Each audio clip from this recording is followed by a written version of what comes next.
Hello साथियों, आप सभी का स्वागत और अभिनंदन है 7-11 स्टडी यूट्यूब चैनल पर। हम जो हल कर रहे थे आरएस प्री एग्ज़ाम 2015 वाला जो था, उस पेपर को हम हल कर रहे थे और उसमें मैंने आपको 70 क्वेश्चन करवा दिए थे। तो अब बढ़ते हैं अगले क्वेश्चन की ओर, देख लेते हैं अगला क्वेश्चन क्या है। अब 71 से स्टार्ट करेंगे, फिर आपके साइंस है, फिर आपका मैथ्स रीजनिंग आप देख लेना। राजस्थान जीके के जो भी सवाल है मैं आपको हल करवा दूंगा। तो ये आ गया आपका, ठीक है। ये 70 हो गया था कल, अपन 71 से स्टार्ट होंगे। उससे पहले देखो अपन कुछ करंट अफेयर के फैक्ट जान लेते हैं जो कि मोस्ट इम्पोर्टेंट एग्ज़ाम में ज़रूर बनेंगे। तो देखते हैं क्या है करंट अफेयर के फैक्ट। राजस्थान में लिथियम भंडार की खोज। देखो हाल ही में मैं लेटेस्ट न्यूज़ बता रहा हूँ आपको, ये 17 अगस्त की न्यूज़ है, सीधा एग्जाम में बनेगा आपको, ठीक है। बिल्कुल आपको याद रखना। 17 अगस्त 2023 के बाद मैं बता रहा हूँ कि राजस्थान के डेगाना नागौर में लिथियम भंडार की खोज की है, जो देश के शुद्ध शून्य उत्सर्जन लक्ष्य को प्राप्त करने की दिशा में एक और कदम है। केंद्र शासित प्रदेश जम्मू कश्मीर में 3 महीने पहले 5.9 मिलियन टन लिथियम के भंडार पाए जाने के बाद भारत में खोजा जाने वाला दूसरा लिथियम रिजर्व है। कौन सा? डेगाना नागौर। लिथियम है जिसे व्हाइट गोल्ड के रूप में जाना जाता है। विशेष रूप से इलेक्ट्रिक वाहन उद्योग में अत्यधिक धातु जो है सबसे ज़्यादा इसकी मांग होती है। इसके अलावा देखो मैं आपको और इम्पोर्टेंट फैक्ट बताता हूँ जो कि एग्जाम में आपके बनेंगे। हाँ, पवन ऊर्जा के क्षेत्र में राजस्थान अब कौन से स्थान पर है? तो बिल्कुल पहले नंबर पर, सीधा एग्जाम में छपेगा।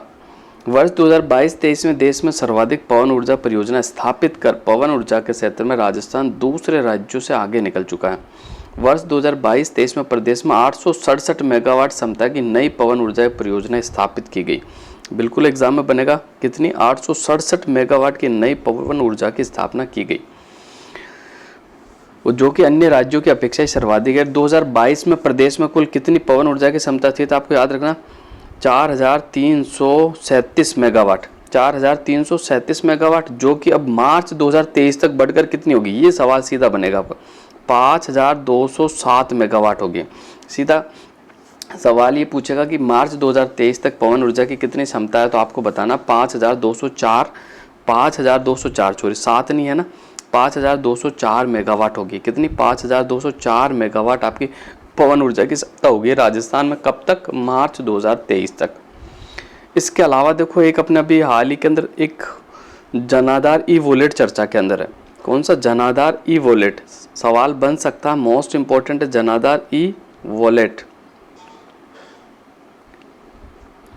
तो जनाधार ई वॉलेट क्या है? ये राज्य सरकार द्वारा पहली बार सरकारी ई वॉलेट लाने वाली है और ये पेटीएम, फ़ोन पे, गूगल पे की तरह ही भुगतान करने में, बिल जमा करने में, मनी ट्रांसफ़र और शॉपिंग के लेकर हर ट्रांजैक्शन में काम आएगा।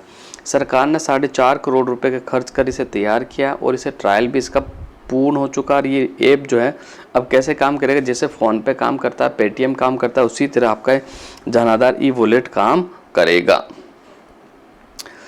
अगला करंट अफेयर का फैक्ट देख लेते हैं, मोस्ट इंपॉर्टेंट है, बिल्कुल आपको याद रखना। प्रदेश में अब 11वां नगर निगम बनेगा। कौन सा? अलवर। अब तक राजस्थान में कितने नगर निगम थे? तो आपको पता है 10 नगर निगम थे, लेकिन अब कौन सा नगर निगम आने वाला है? 11वां नगर निगम आने वाला है। बिल्कुल आपको याद रखना है, जो कि मोस्ट इम्पोर्टेंट है, बिल्कुल आपको याद रखना है, ठीक है। तो टोटल कितने नगर निगम हो जाएंगे आपके? तो अब 11 नगर निगम हो जाए। 10 पहले कौन कौन से थे?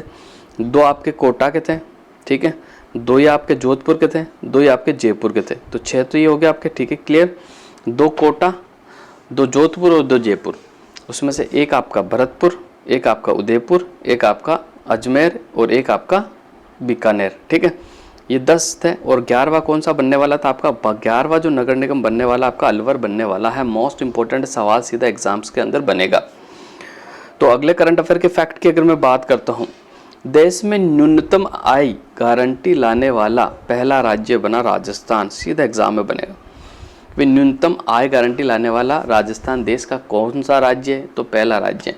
या लाने वाला पहला राज्य कौन सा है? तो वो राजस्थान है, ठीक है। सवाल 2 तरह से बन सकता है। तो राजस्थान विधानसभा में न्यूनतम आय गारंटी विधेयक 2023 पास हो गया है। देश में ये कानून लाने वाला राजस्थान पहला राज्य है। अब शहरी व ग्रामीण क्षेत्रों में वर्ष में 125 दिन की रोजगार गारंटी के लिए 125 दिन रोजगार दिया जाएगा। इसमें वृद्ध, विशेष योग्यजन, विधवा या एकल महिला को प्रति माह 1000 रुपये पेंशन भी मिलेगी। ठीक है, पेंशन हर साल 5% बढ़ेगी। कितने परसेंट बढ़ेगी? 5% हर साल बढ़ेगी। ये वृद्धि जुलाई में 5% और जनवरी में 10% की दर से होगी, लेकिन वृद्धि आधार 1000 रुपये होंगे। रोजगार व पेंशन की गारंटी के लिए महात्मा गांधी न्यूनतम आय गारंटी योजना भी शुरू होगी। इसके अलावा देखो, एक इम्पॉर्टेंट फैक्ट की मैं बात करता हूँ जो कि एग्जाम्स में सीधा बनेगा। जो RS प्री की एग्जाम्स की तैयारी कर रहे हैं, RS वाले एग्जाम की तैयारी कर रहे हैं, पक्का बनेगा। मैं बात करने वाला हूँ मल्टी डायमेंशनल पॉवर्टी इंडेक्स, जो कि 2023 में आया था। देश में 4 साल में 9.89 लोग गरीबी से बाहर आए। कितना सीधा सवाल बनेगा? कितना? 9.89% जो लोग हैं वो गरीबी से बाहर आए, आपको याद रखना। नीति आयोग ने मल्टी डायमेंशनल पॉवर्टी इंडेक्स 2023 के अनुसार 15-16 में देश में 24.85 गरीब थे। कितने भाई? 24.85 लोग गरीब थे। ठीक है, जो कि 19-20 में घटकर 14.96 हो गए थे। 14.96% ही गरीब बचे थे। लेकिन बिहार में सर्वाधिक गरीबी घटी थी, 18.13%। लेकिन अब सबसे ज़्यादा 34% गरीब है। मध्य प्रदेश में 15.94%, यूपी में 14.75%, उड़ीसा में 13.65%, राजस्थान में 13.56% जो लोग हैं वो गरीबी से बाहर आए थे। ये आंकड़ा आपको याद रखना है, मोस्ट इम्पोर्टेंट। राजस्थान में कितने प्रतिशत लोग गरीबी से बाहर आए थे? तो 13.56% लोग गरीबी से बाहर आए थे। गाँवों में गरीबी 32.59% से घटकर अब 19.28 हो गई भी, आपको याद रखना। ये भी सवाल एग्जाम में बन सकता है। ठीक है, गाँव की गरीबी पहले थी 32.59% से घटकर 19.28 रह गई। शहरों में 8.65 से घटकर 5.27 रह गई। गाँवों में 3 गुना अधिक गरीब है। राजस्थान में 10.06% परिवार ऐसे हैं जहाँ किसी सदस्य ने प्राइमरी से ज़्यादा पढ़ाई नहीं की है। पहले यह आंकड़ा 17.09% था, उससे घटकर ये कितना हो गया? 10.06। ऐसे परिवार है जो कि प्राइमरी तक भी पढ़ाई नहीं की। सवाल इंपॉर्टेंट एग्जाम में बन सकता है कि राजस्थान में कुल कितने प्रतिशत परिवार ऐसा है जिन्होंने प्राइमरी से ज़्यादा पढ़ाई नहीं की? तो 10.06% लोग ऐसे हैं जिन्हें प्राइमरी तक भी पढ़ाई नहीं की है। देखो, एक इम्पोर्टेंट जो है आपका मैं बता देता हूँ। द आशाई फिलिंग स्टेशन एक कार्यक्रम, एक अभियान है जिसमें क्या होगा? तो कारागार विभाग के बंदियों को रोजगार से जोड़ने एवं आमजन को सुविधा उपलब्ध कराने के अभिनय पहल के तहत केंद्रीय कारागार परिसर अलवर में लगाए गए petrol pump the Ashai filling station का उद्घाटन भी किया गया। मोस्ट इंपॉर्टेंट है, बिल्कुल आपको याद रखना है। और मैं बात कर लूँ तो डॉक्टर तंबोलिया को राष्ट्रीय फ्लोरेंस नाइटिंगेल अवार्ड मिला। ये सीधा एग्जाम में बनेगा। नई दिल्ली में आयोजित सम्मान समारोह में राष्ट्रपति द्रौपदी मुर्मू ने JK लोन अस्पताल के senior nursing officer doctor Neeraj Tamboli को राष्ट्रीय फ्लोरेंस नाइटिंगेल अवार्ड 2022 से सम्मानित किया गया। उन्होंने 31 वर्ष के सेवा काल में बेहतरीन कार्य किया। रोड एक्सीडेंट से घायल लोगों को बचाने के लिए, ICU में शॉर्ट सर्किट्स में लगी आग से रोगियों को निकालने में, कोरोना के दौरान रोगियों को निस्वार्थ सेवा भाव और साहस के साथ बचाने के साथ साथ स्वास्थ्य शिक्षा के कार्यों में भी अनवरत सहयोग देने के लिए उन्हें राष्ट्रीय फ्लोरेंस नाइटिंगेल अवार्ड 2022 आपका दिया गया है। बिल्कुल आपको याद रखना है। इसके अलावा देखो, मैं बात कर लूँ तो उदयपुर दुनिया का दूसरा सबसे पसंदीदा शहर है। पर्यटन जगत और प्रतिष्ठित मैगजीन ट्रेवल्स प्लस लीजर ने अमेरिका में वर्ल्ड बेस्ट अवार्ड घोषित कर दिया गया। राजस्थान के उदयपुर को पूरी दुनिया में दूसरा पसंदीदा शहरों की रैंकिंग में दूसरा स्थान मिला है। Travel plus leisure readers award दुनिया भर में 25 पसंदीदा शहरों की लिस्ट जारी की गई, जिसमें मैक्सिको शहर ओकासा पहले स्थान पे है और उदयपुर दूसरे स्थान पर। आपका मुंबई जो है वो तीसरे स्थान पे है। बिल्कुल आपको याद रखना है। अब अपन सीधा चलते हैं क्वेश्चन की ओर। पहला क्वेश्चन देख लेते हैं जो कि मोस्ट इंपॉर्टेंट है। पहला क्वेश्चन क्या है? तो पहला क्वेश्चन आपके सामने है। नेशनल बास मिशन के अंतर्गत कौन सा जिला शामिल नहीं है, ये आपको बताना है। तो कौन सा जिला शामिल नहीं है ये आपको बताना है। तो देखते हैं कौन सा जिला आपका शामिल नहीं है। जालोर, बांसवाड़ा, करौली, भीलवाड़ा। तो इसमें जो आपका राइट आंसर हो जाएगा ना, बिल्कुल ऑप्शन नंबर ए, जालोर आपका शामिल नहीं है। ऑप्शन नंबर ए जो है बिल्कुल राइट आंसर हो जाएगा। अब मैं आपको बता देता हूँ इंपॉर्टेंट फैक्ट, नेशनल बांस मिशन जो है आपका, राष्ट्रीय बांस मिशन जो है उसके बारे में। देखो राष्ट्रीय बांस मिशन एक केंद्र प्रायोजित योजना है, ठीक है, स्टेट का कोई भी हिस्सा नहीं इसमें। और ये कब स्टार्ट हुई थी? 2006-7 के अंदर स्टार्ट हुई थी। 2006-7 के अंदर ये योजना आपकी स्टार्ट हुई थी, बिल्कुल आपको याद रखना है ना। जिससे बाद में 14-15, 15-16 में MIEDH के अधीन रखा गया था, ठीक है, ये आपको याद रखना। और इस मिशन के तहत बांस की खेती को बढ़ावा देने के लिए करौली, सवाई माधोपुर, उदयपुर, चित्तौड़, बांसवाड़ा, डूंगरपुर, सिरोही, बारां, झालावाड़, भीलवाड़ा, राजसमंद और प्रतापगढ़ जिलों को शामिल किया गया था, ये आपको याद रखना। कौन कौन से जिलों को शामिल किया गया था वापस से मैं आपको बता देता हूँ। करौली, सवाई माधोपुर, करौली हो गया आपका, सवाई माधोपुर हो गया, उदयपुर हो गया, चित्तौड़ हो गया, बांसवाड़ा हो गया, डूंगरपुर हो गया, सिरोही हो गया, बारां हो गया, झालावाड़ हो गया, भीलवाड़ा, राजसमंद और प्रतापगढ़ जिलों को शामिल किया गया था, ठीक है। तो ये तथ्य आपको याद रखना है, वापस आपका सवाल पूछा जा सकता है। अब आपके साइंस के सवाल स्टार्ट हो गए, साइंस के सवाल आप देख लेना, ये सारा आपके साइंस के हैं। अब सीधा ही चलते हैं अपन राजस्थान जीके की ओर। ये साइंस है आपकी, आप देख लेना अच्छे से। फिर ये आपकी रीजनिंग आ गई, रीजनिंग से आगे बढ़ते हैं अपन। फिर ये आपका करंट आप देख लेना, ज़्यादा इंपॉर्टेंट नहीं, पुराना हो चुका है ये करंट, तो अपन सीधे सवालों की ओर बढ़ेंगे। 2015 वाला आप करंट बिल्कुल आपसे नहीं पूछा जाएगा। तो हाँ, ये आ गया आपका 140 से वापस स्टार्ट, आपका 140 से अपन देख लेते हैं।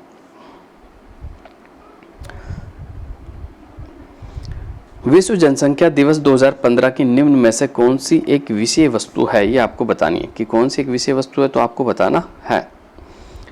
तो इसकी जो विषय वस्तु थी वो कौन सी थी, तो बिल्कुल मैं आपको बता देता हूँ। इसकी जो विषय वस्तु थी आपकी कौन सी थी? आपातकाल में असुरक्षित और कमजोर जनसंख्या, जनसंख्या के प्रवृत्ति संबंधी मामलों में चिंतन का समय, यौवनोन्मुख गर्भावस्था पर ध्यान और प्रजननीय स्वास्थ्य सेवाओं की सार्वभौमिक पहुँच। तो इसका जो आपका राइट आंसर हो जाएगा, बिल्कुल कौन सा राइट आंसर हो जाएगा, तो इसका जो राइट आंसर होगा बिल्कुल ऑप्शन नंबर ए जो है आपका 2015 की जो थीम थी, आपातकाल में असुरक्षित और कमजोर जनसंख्या, ये इसकी थीम थी। और इसके अलावा मैं बात कर लूँ कि 2023 की थीम बता दो सर आप, तो ये तो हमें याद है 2015 की थीम ये थी, तो 2023 की जो थीम थी ना वो क्या थी आपको याद रखना। Imagine a world where everyone, all 8 billion of us has a future bursting with promise and potential, ये 2023 की आपकी थीम है। अगर मैं हिंदी में बात करूँ तो एक ऐसी दुनिया को इमेजिन करें जहां हम सभी 8 अरब लोगों का फ्यूचर एक्सपेक्टेशन और पोटेंशियल से भरपूर हो, ये आपको याद रखना है। ये 2023 की आपकी थीम है। 2023 में मैं भारत की जनसंख्या की बात करूं तो भारत की जनसंख्या सर्वाधिक, पूरी दुनिया के अंदर सर्वाधिक जनसंख्या होगी। दूसरे स्थान पर आ गया चाइना, पहले चाइना पहले स्थान पे था। अब नवीनतम आंकड़ों की रिपोर्ट के अनुसार मैं बात करूं तो भारत की जो जनसंख्या पूरी दुनिया में 1 नंबर पर है। अगला क्वेश्चन देख लेते हैं गाइस, अगला क्वेश्चन क्या है, तो अगला क्वेश्चन आपके सामने है। राज रमन्ना के बारे में निम्न पर विचार कीजिए। आणविक उपकरण के प्रशिक्षण करने वाले वैज्ञानिकों की टीम का वे निर्देशक अधिकारी था। आगे मैं बात करता हूँ तो 1976 में उन्हें पद्म विभूषण प्रदान किया गया। 1990 में उन्हें रक्षा के संघीय राज्य मंत्री बनाया गया और उन्होंने the structure of museum in Raga and western system नामक पुस्तक का लेखन कार्य किया था। तो फाइनली देखो ये क्वेश्चन जो है गलत छपा हुआ था तो इसको डिलीट कर दिया गया, ठीक है। 141 आपका डिलीट है। तो अगले क्वेश्चन की ओर बढ़ जाते हैं। सांबर झील के बारे में अपन आ जाते हैं।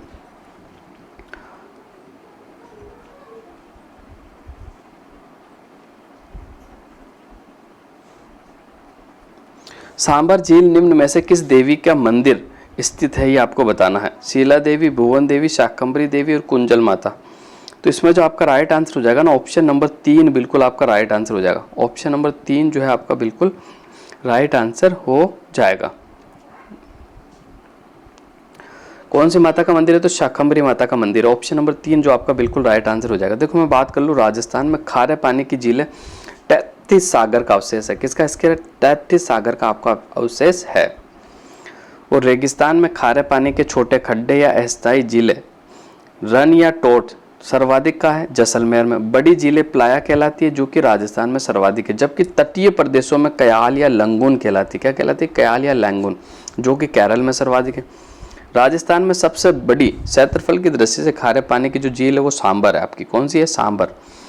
तो भारत और राजस्थान की सबसे बड़ी खारी और स्वाद की दृष्टि से जो झील है वो पचभद्रा झील है, बिल्कुल आपको याद रखना है। इसके अलावा देखो अपन बात कर लेते किसके बारे में, तो सांबर झील का कर लेता हूँ मैं, ठीक है। ये झील प्रशासनिक रूप से जयपुर जिले के फुलेरा गांव में स्थित है। कहाँ स्थित है? फुलेरा गांव में स्थित है। इसका हल्का सा पार्ट नागौर में, थोड़ा सा पार्ट इसका अजमेर में भी आता है, लेकिन प्रशासनिक दृष्टि से जयपुर में है, ठीक है। सांबर झील का तल समुद्र तल से भी नीचा है। ये राजस्थान की सबसे बड़ी प्राकृतिक और खारे पानी की झील है, लेकिन बिजोलिया शिलालेख के अनुसार सांबर झील का जो निर्माता है वो वासुदेव चौहान है। कौन है? वासुदेव चौहान ने 551 ईस्वी के अंदर इस झील का निर्माण करवाया। इसी झील के अंदर आपकी नदियाँ आती है। कौन कौन सी नदियाँ? एक तो मैंथा नदी, एक रूपनगढ़ नदी, खारी नदी, खंडेला नदी और एक आपकी मेंढा नदी। कई गाइड्स के अंदर मेंथा और मेंढा एक ही है, तो कुल 4 नदी। अगर मेंथा और मेंढा को अलग अलग नदी आप गिनते हैं तो आपकी 5 नदियाँ उसमें गिरती है। और देश का सर्वाधिक 8.7% नमक इससे प्राप्त होता है। देश का पहला नमक का अजायबघर यानी म्यूजियम की स्थापना भी यहाँ की गई है, जो कि पर्यटन की दृष्टि से रामसर साइट के नाम से पुकारा जाता है, बिल्कुल आपको याद रखना है। इसके अलावा मैं और इम्पोर्टेंट फैक्ट की अगर बात करता हूँ तो यह केंद्र सरकार का हिंदुस्तान सांबर सॉल्ट लिमिटेड नामक कारखाने की जो स्थापना की गई थी 1964 में की गई। कब की गई? ये सवाल एग्जाम में आपका पूछा हुआ कि भाई हिंदुस्तान सांबर सॉल्ट लिमिटेड की जो स्थापना की गई कारखाने की, कब? 1964 में। इसके अलावा देखो मैं एक और झील की बात कर लेता हूँ, जैसे आपकी डीडवाना झील है जो कि नागौर में पड़ती है, ठीक है। इस झील का जो नाम है उसे खाल्डा कहते हैं। क्या कहते हैं? खाल्डा कहते हैं। या निजी संस्थाएं जिन्हें देवल कहते हैं के द्वारा सर्वाधिक नमक का उत्पादन किया जाता है, ठीक है। यहाँ के नमक में सर्वाधिक सोडियम फ्लोराइड और सोडियम सल्फेट की मात्रा अधिक है। ये नमक खाने योग्य नहीं है, इसी कारण ये नमक चमड़ा उद्योग और कागज उद्योग में उपयोगी है। और यह राज्य सरकार के 2 कारखाने, एक तो राजस्थान स्टेट केमिकल्स वर्क्स लगे हुए है, बिल्कुल आपको याद रखना है। अगला क्वेश्चन देख लेते गाइस। मध्यकालीन राजस्थान के राज्यों के शासक के बाद सबसे महत्वपूर्ण अधिकारी माना जाता था। किसे माना जाता था ये आपको बताना है। महामात्य के रूप में, मुख्यमंत्री के रूप में, संधि विग्रही के रूप में, प्रधान के रूप में। तो 143 का जो आपका बिल्कुल राइट आंसर हो जाएगा प्रधान के रूप में। ऑप्शन नंबर 4 जो है आपका बिल्कुल राइट आंसर हो जाएगा। किसके रूप में? प्रधान के रूप में। अब देखो मध्यकालीन कुछ इंपॉर्टेंट फैक्ट है जो मैं आपसे शेयर करना चाहूँगा, जो कि बिल्कुल आपको याद होने चाहिए, एग्जाम की दृष्टि से महत्वपूर्ण है।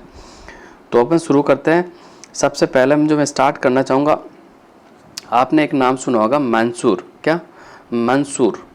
ये मंसूर आपका सर, ये मंसूर क्या होता था? तो मंसूर क्या एक आदेश होता था। क्या होता था? मंसूर एक आदेश होता था। ये एक प्रकार का शाही आदेश होता था जो बादशाह की मौजूदगी में शहजादे के द्वारा जारी किया जाता था। उत्तराधिकारी युद्ध के समय शहजादा औरंगजेब ने अपने हस्ताक्षरित शाही आदेश जारी किए थे, वही आपके क्या कहलाए थे? मंसूर कहलाए थे। क्या कहलाए थे? मंसूर।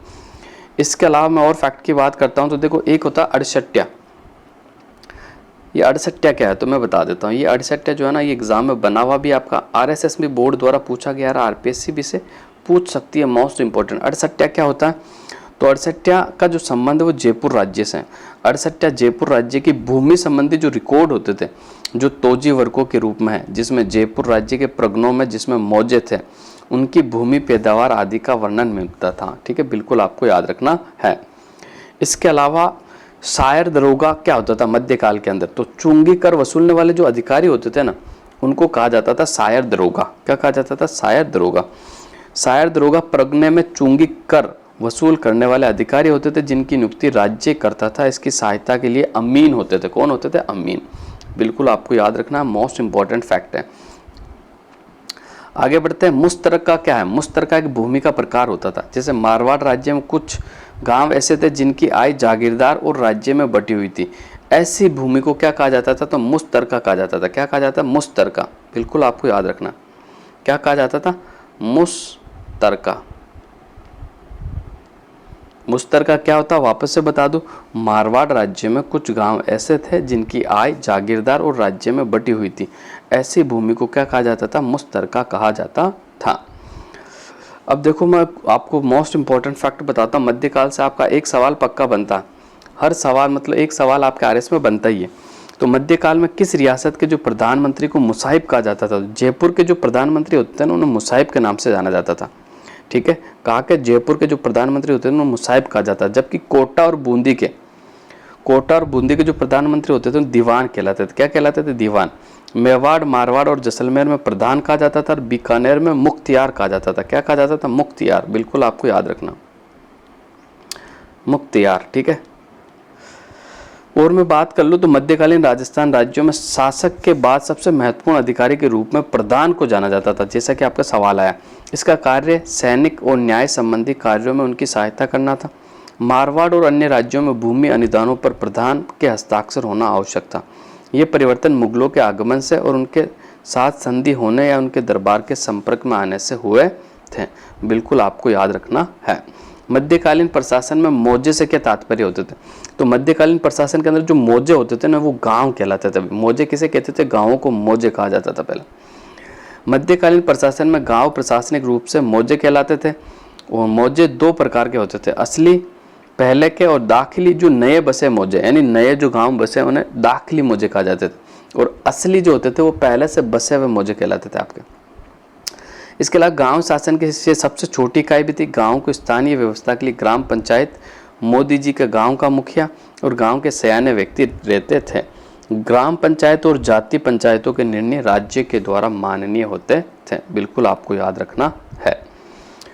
राजस्थान की एकमात्र रियासत जहाँ उत्तराधिकारी शुल्क नहीं था, तो कौन सी रियासत थी आपकी, जैसलमेर रियासत एकमात्र ऐसी रियासत थी जहाँ आपका क्या होता था, उत्तराधिकारी शुल्क नहीं लिया जाता था। बिल्कुल आपको याद रखना, जैसलमेर एकमात्र ऐसी रियासत थी जहाँ से उत्तराधिकारी शुल्क नहीं लिया जाता था। जोधपुर राज्य से ये शुल्क सर्वप्रथम मोटा राजा उदय सिंह ने लागू किया, जो पेशकशी कहलाता था। क्या कहलाता था, पेशकशी।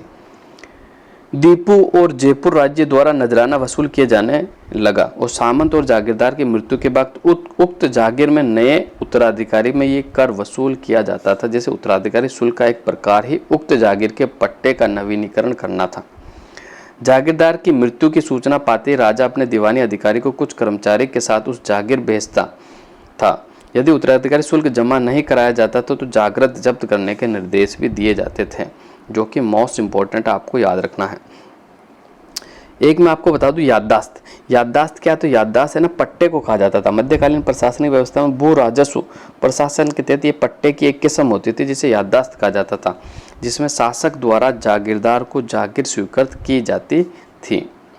बिल्कुल आपको याद रखना है। और मध्यकालीन का चीरा जो होता था, चीरा किसे कहते थे, तहसील प्रशासन को चीरा कहा जाता था। क्या कहा जाता था, चीरा कहा जाता था आपका। तो बढ़ते हैं अगला क्वेश्चन की ओर, देख लेते हैं अगला क्वेश्चन क्या है।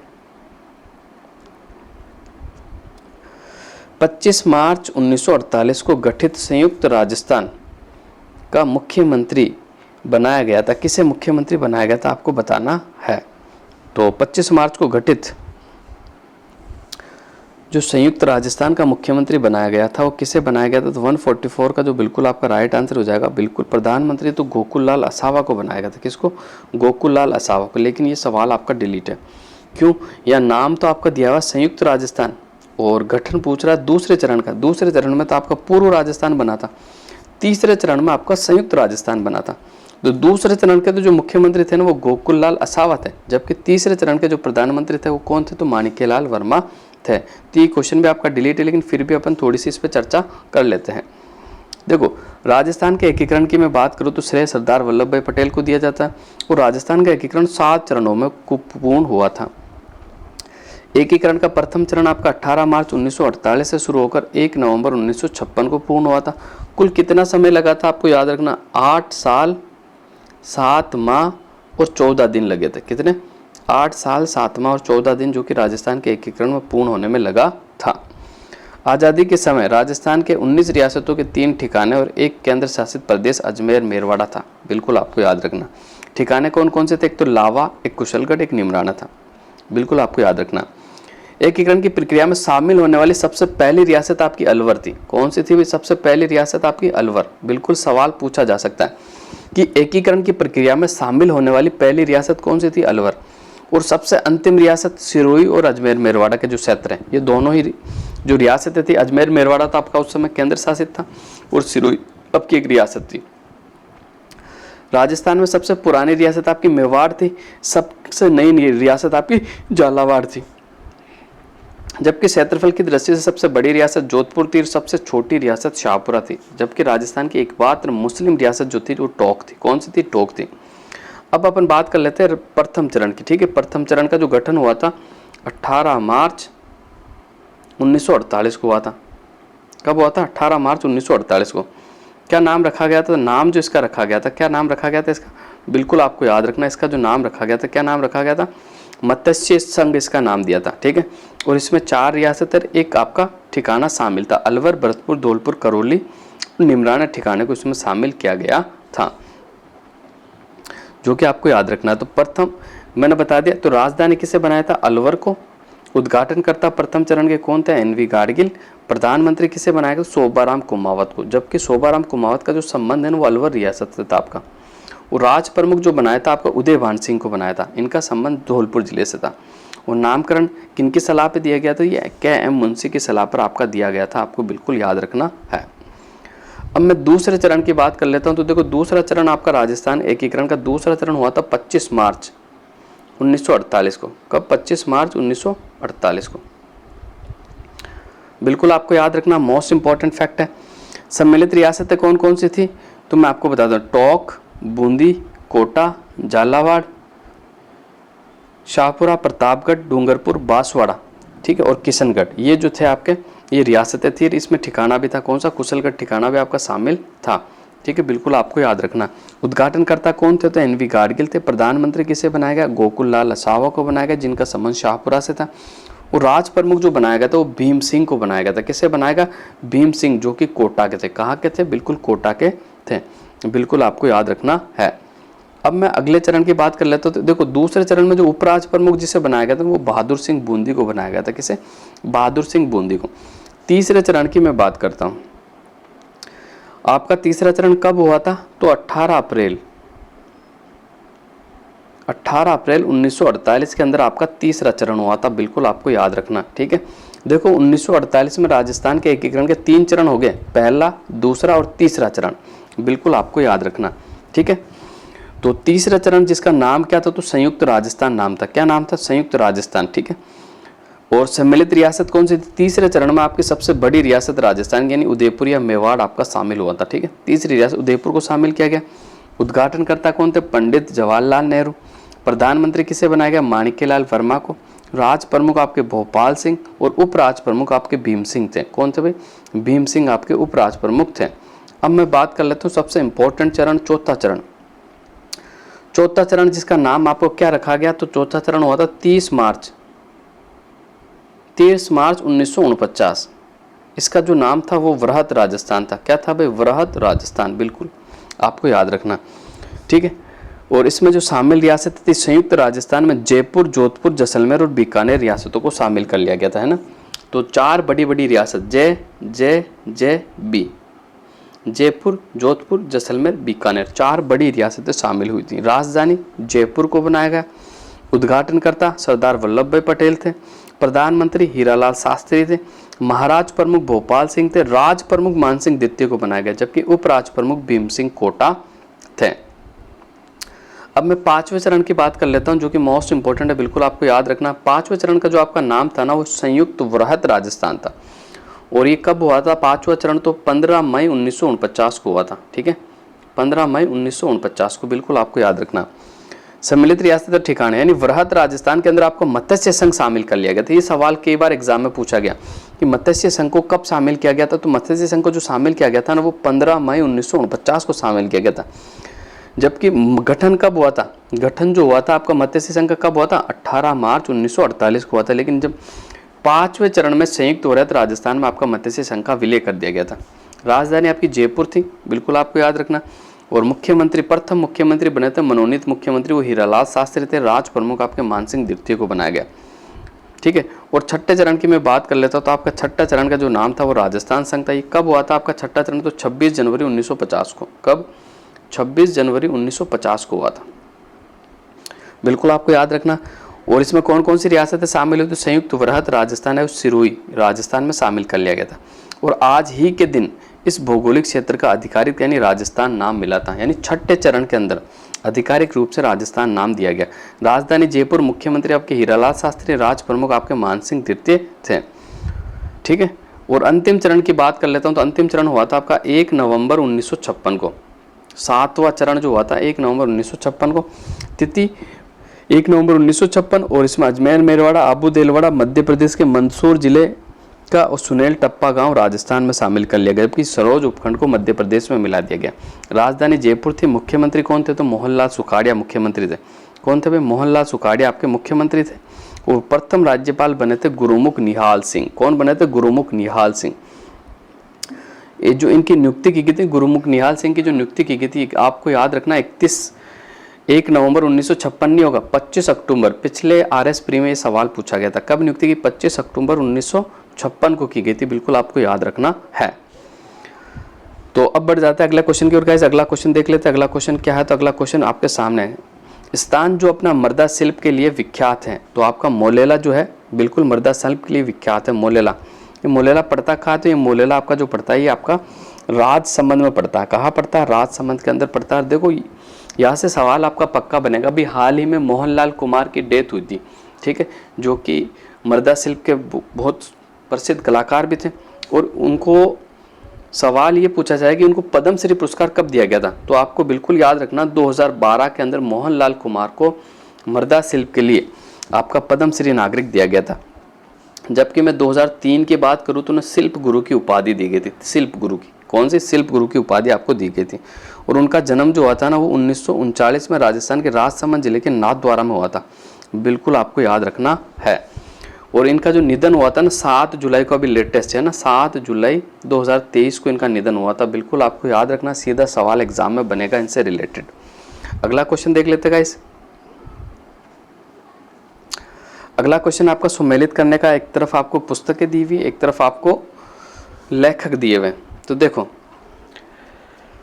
किरतार बावनी किनका ग्रंथ है? रघुनाथ रूपक और वीरमायण और हमीरायण। तो इसको अपन सुमेलित कर लेते हैं बिल्कुल आसानी से। बहुत आसान सवाल है, लेकिन ये ग्रंथ जो है आपने रेयर केस में देखे होंगे। वैसे ये सवाल थोड़ा सा टफ कह सकते हो आप, ज़्यादा आसान भी नहीं है। तो इसको सुमेलित करते हैं। सबसे पहले आपका हमीरायण। सबसे पहले क्या आपका? हमीरायण।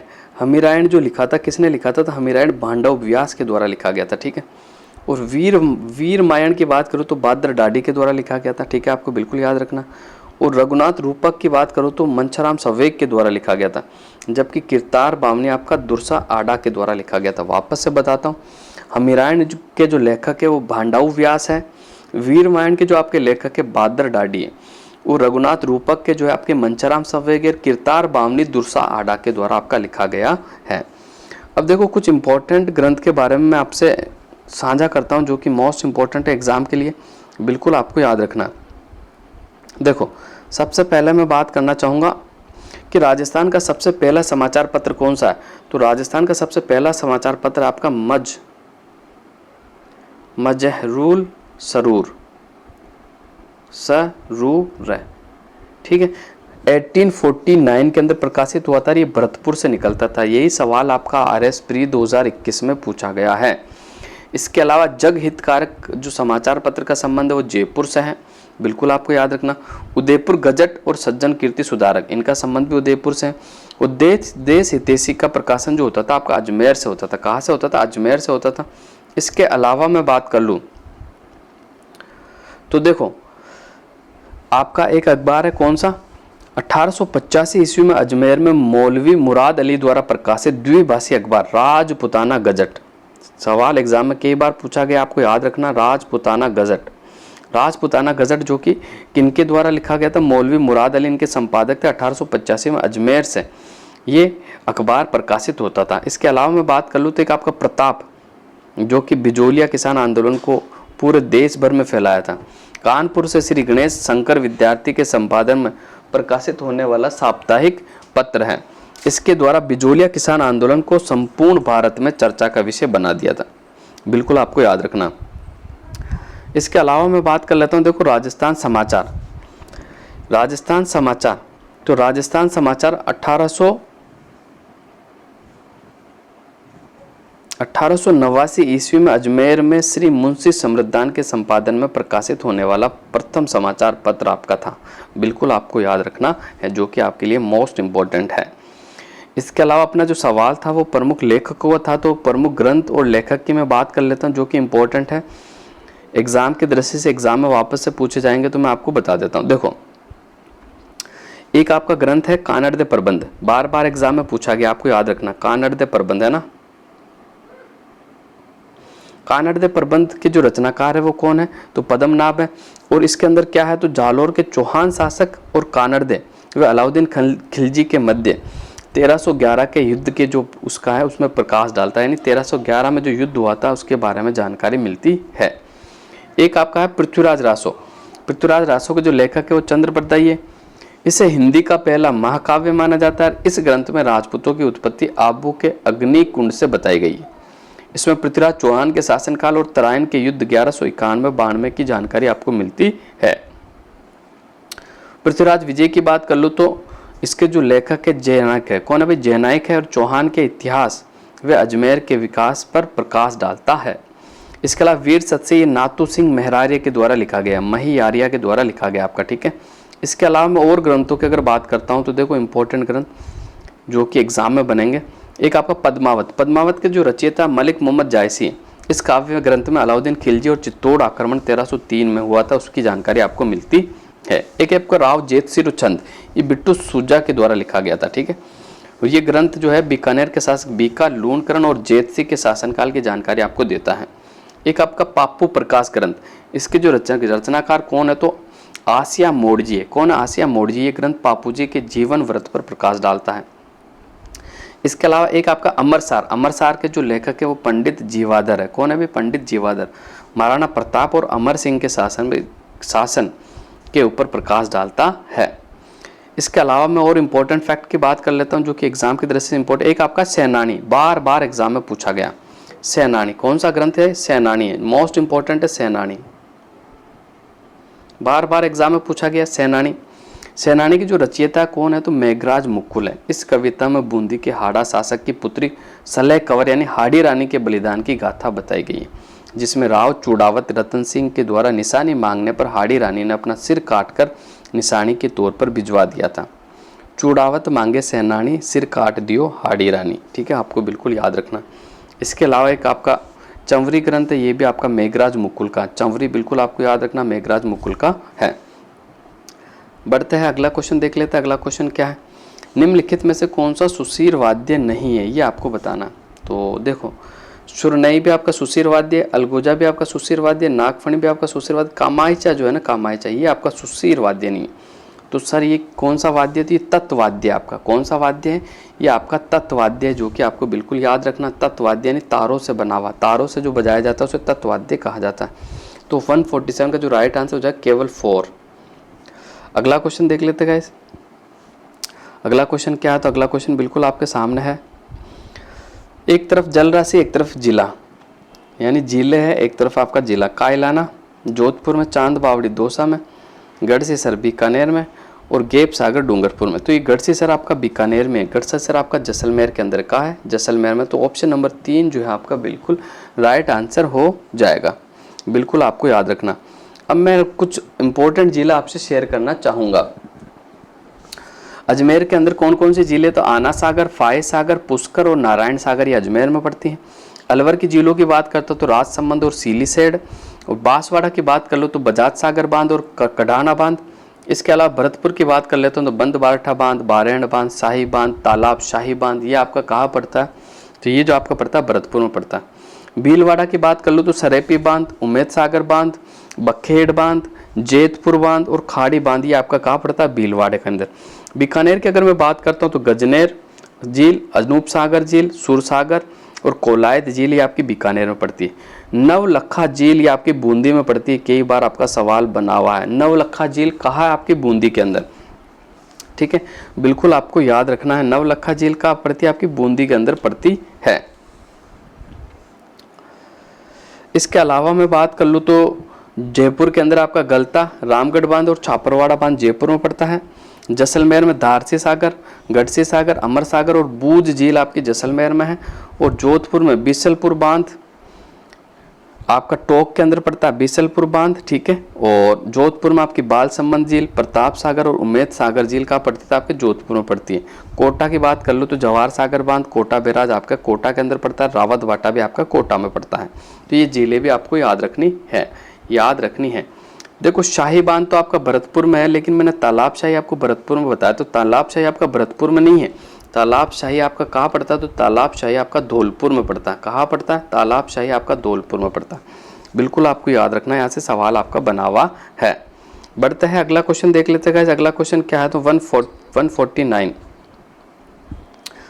1920 के दशक में राजनीतिक जागरण के उद्देश्य से किसने ब्यावर से राजस्थान अखबार का प्रकाशन किया था, ये आपको बताना है। तो राजस्थान अखबार का प्रकाशन किसके द्वारा किया गया था, तो इसका जो राइट आंसर हो जाएगा बिल्कुल राजस्थान अखबार का जो प्रकाशन किया गया था वो बिल्कुल आपके ऋषि दत्त मेहता के द्वारा किया गया था। किसके द्वारा किया गया था, ऋषि दत्त मेहता के द्वारा आपका किया गया था। तो इसका जो राइट आंसर हो जाएगा 149 का बिल्कुल ऑप्शन नंबर ए आपका बिल्कुल राइट आंसर हो जाएगा, ठीक है।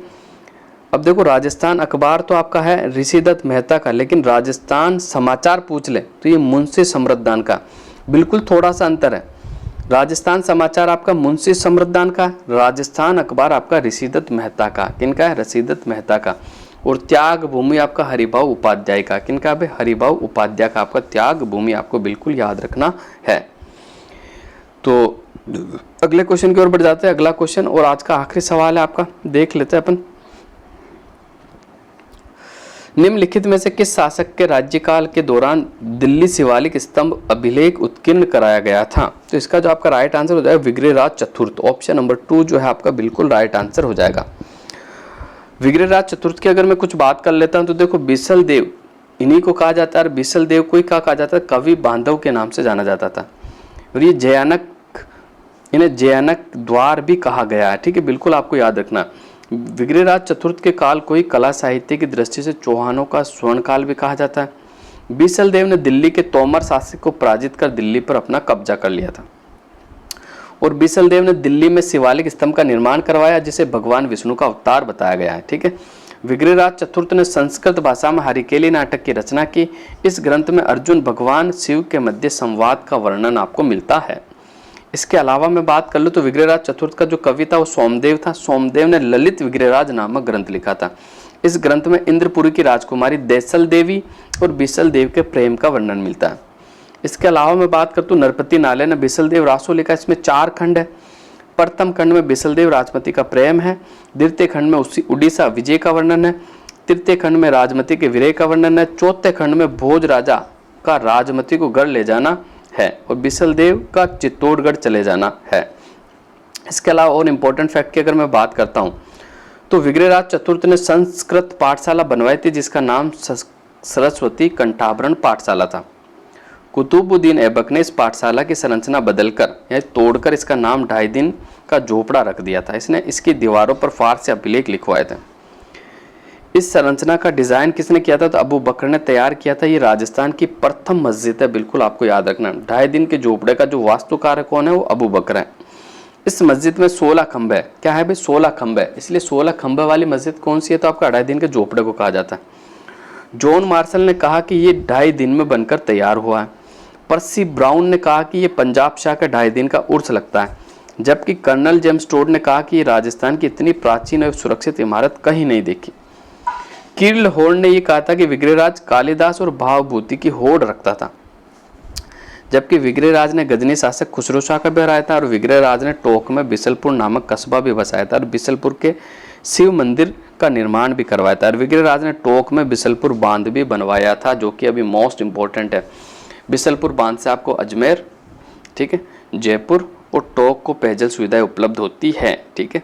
अब इसमें एक जिला और ऐड हो जाएगा आपका ब्यावर, ठीक है, तो ये भी आपको याद रखना। तो आज के लिए बस इतना ही। बिसल देव का जो रूलिंग पीरियड था ये जरूर आप याद रखना, 1150 से 1164। 1150 से 1164। तो आज की क्लास को यही समाप्त करते हैं, अगले क्लास में आपसे फिर मुलाकात होगी। धन्यवाद साथियों।